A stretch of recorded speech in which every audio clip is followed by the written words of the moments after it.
Let's have a look at what the data says about this.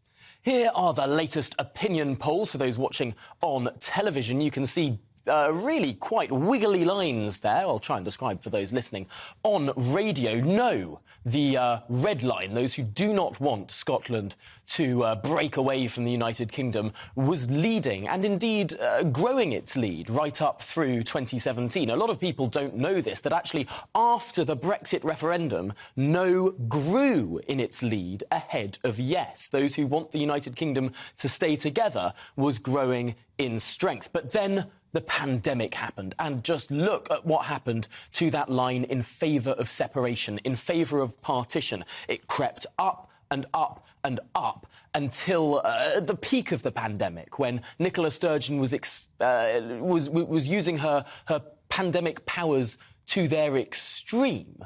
The yes question, those who want Scotland to be a separate country, dipped ahead there for several months, dipped ahead of those who want the United Kingdom to stay together.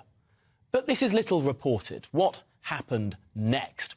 Well, suddenly, as the pandemic drew to a close, as the vaccine rollout was as successful as it was across our entire United Kingdom, support for the UK staying together whizzes right back up. And for the last year or so, those who want the United Kingdom to stay together in Scotland have outpolled those who want the United Kingdom to break apart. And so often I feel like we are missing this corrective to the narrative. So often we conflate the views of the Scottish Nationalist Party with the views of the Scottish people.